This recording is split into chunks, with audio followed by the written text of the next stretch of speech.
Whack-a-mole number 71. You know, have you ever been into a relationship and after a while, same old, samey, it gets a little stale or you want to spice things up? So maybe you do something. You dress up in a certain way. You dress up in a furry mascot animal outfit. No. Anyway, so okay, Whack-a-mole number 71, I'm going to spice things up. I usually pick 5 random albums and I discuss them. And, well, you know the drill. I'm going to pick 5, I'm going to pick 10, but I'm going to do double teaming. What does that mean? You'll see. I'm going to do the two hand, I almost said two double fisting. That's not what I have in mind at all. I don't even know what that is. Ready?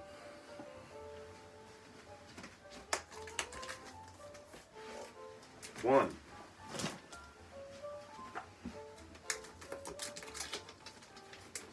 Two.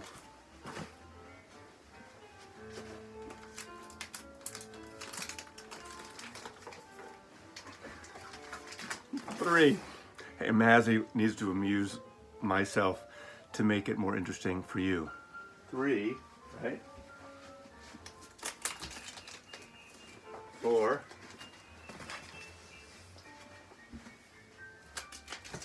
5. So it should be 10 records. Okay. In the background, if you can hear it, it's the great Earl Father Hines, great jazz pianist. This is from the 30s, maybe? Paris, One Night Stand, Jazz in Paris, 1957. Almost way off. How could it be the 30s? Anyway, I had the pleasure of working on a live recording him in Marin County when I was in college. Great, got to meet the man. Great piano player. Got into him because of the Ry Cooder album, Diddy Wah Diddy, or the song Diddy Wah Diddy on Paradise and Lunch. Okay. I've showed her before. I'm a big fan of Francois Hardy, of the Yee Girl fame. These great 70s, mostly into the 80s, 60s, 70s French pop. Ingenue singers, the beautiful French women of the Yee movement. Yee taken after Yeah Yeah from the Beatles. She Loves You, Yeah Yeah Yeah. Serge Gainsbourg brought a lot of these women together, produced some of them. Okay, ooh, Robert Johnson. Everyone knows Robert Johnson. There was that great, the single Columbia 2 volumes with the white covers, the illustrations that came out in the 70s, late 60s, probably early 70s, I think those came out. The black covered one during the CD era that was a surprisingly huge seller. Now this came out, I'm thinking 2011 or 2017? 2017. I think it was on CD first and then vinyl. This is the best sounding version. Now, of course these aren't audiophile records, but this has the edge. If you see this one, it's numbered. I have number 2132, Columbia Legacy. It's got 6 sides, and it's a wonderful Robert Johnson collection. So if you see this one, I mean, if you got the other ones, you don't need to upgrade, but this is, I would say, the one to get. And as Mazzy says, everyone needs, you need a Robert Johnson record. Not audiophile, but great music and important music, historically important, but good. Okay, Love. I've spoken about this, or I've written about this on some blogs. Forever Changes, the great Love album. Now, what's interesting about this is an album that I totally missed when it came out, and I didn't get into it, and I never even heard it to maybe 15, 16 years ago. How is that possible? Working in record stores, it was around, I grew up around it. I just, for some reason, never got onto it. Obviously, it has become such a huge psychedelic cult album. It really bombed when it came out, but Arthur Lee, the guitar and vocals. Which edition is this? This is an Electra Rhino. Now, that Dissolve wasn't I'm not cheating on whack-a-mole, swapping things out. A call came through on my phone. I used my phone as my camera, and I did not have my phone in airplane mode. When you make a video, turn your friggin' phone put it on airplane mode. Otherwise the calls come through and stop your recording. So as simple as that. Anyway, I didn't get in this record for a long time. I love this record, great pop psychedelic. It's been reissued so many times on, I do have a MoFi copy as well, and this one. This, I believe, was it Kevin Gray, or I forgot who cut this one, who mastered it, but great recording. It's one of the few albums I have, I shouldn't say few, that I've double dipped on, but an important record. Again, you should have this record. And there's an audiophile version. Mott the Hoople, they started out on Atlantic Records in the States, and then they went to Columbia Records. Produced by Mott the Hoople, arranged by Ian Hunter. And this is the version that has All the Way to Memphis. Didn't he do All the Way to Cleveland? Or Cleveland Rocks. Different song, sorry. Honolulu Boogie's on here. Hymn for the Dudes. The Ballad of Mott the Hoople. Great, glammy, just really good rock and roll.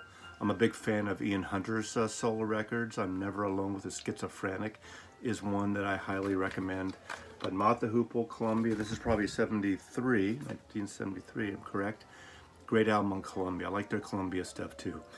You probably know All the Young Dudes. That was the Bowie penned song that he produced for Mott the Hoople, and it became, you know, pretty big FM radio fare. Blondie. Luckily, I kept all my original Blondie records this is from 1978, and this is Parallel Lines on Chrysalis Records. Hanging on the Telephone, One Way or Another.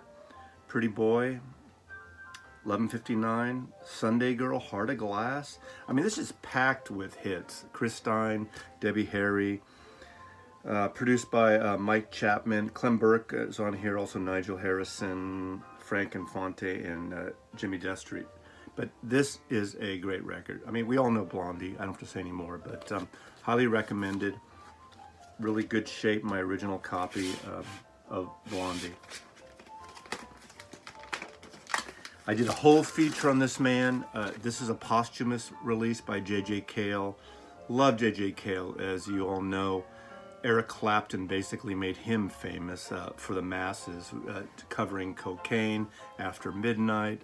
Did a great double album, or a great duet album with him. J.J. Cale, I saw him 2 or 3 times in San Francisco, mostly I think at the Great American Music Hall. But this came out after he died. He died about 2, 3 years ago. Mike Kappas, who was his manager, and J.J. Cale's wife put this out. Very soulful, easy guitar. Was it Naturally? The first one with the raccoon on the cover is an album you should all have. So this is called Stay Around. Really good recordings that he left behind. Just loved his voice. And you could say if it wasn't for J.J. Cale, we might not have the Dire Straits sounding like the Dire Straits. I don't know that, but not in terms of just a major influence. You listen to the Dire Straits and you can hear J.J. Cale all over it. Roy Loney and the Phantom Movers. This is several albums they put out on 415 Records, which was Solid Smoke Records, which I knew because the guys that started this had a used record shop inside the Record Factory store that I worked at and managed in San Francisco. Roy Loney was one of the original members of the Flamin' Groovies, not on the Sire stuff, but the early, like Teenage Head and those records. They were an unusual band in San Francisco in the late 60s because they didn't fit into the whole psychedelic mode. They were doing their rock and roll retro thing in a way, but really good, but they didn't get the same kind of popularity as the whole sweep of the Summer of Love records. Roy Loney, I knew Larry Lee, I knew a lot of these guys. Maurice Taney, I see him around too when I go to San Francisco. His band, I forget the name of the band right now. Also, I mentioned this in past videos, Roy Loney and I worked with him for ABC Records. We worked in the same office for about 2 years. So I knew Roy, and he just passed away last year. So Roy Loney and the Phantom Movers, great upbeat, straight ahead rock and roll, a little new wavy, but a little more retro too, but good record. Probably the most popular of and biggest selling record that Joni Mitchell ever put out in 1974, Court and Spark. Beautiful record. It really changed it for him. Help Me, I'm Falling in Love Again.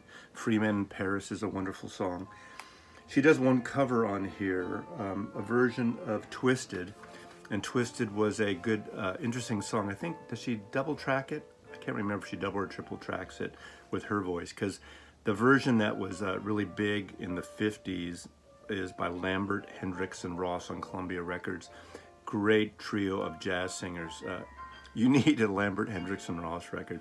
And in the middle of this, we have Cheech and Chong doing their thing on Low Spark.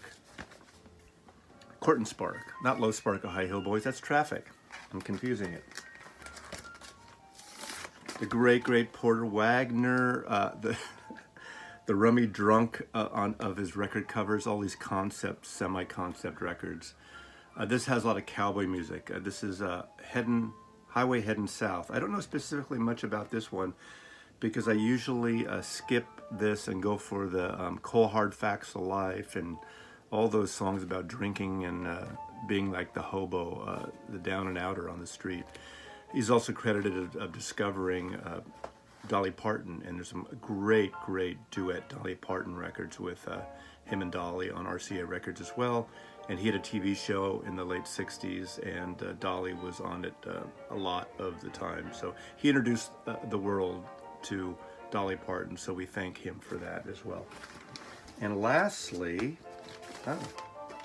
okay, this is is this a live record? Yeah, this is the live record. This is Wooden Ships, and it's spelled S-H-J-I-P-S.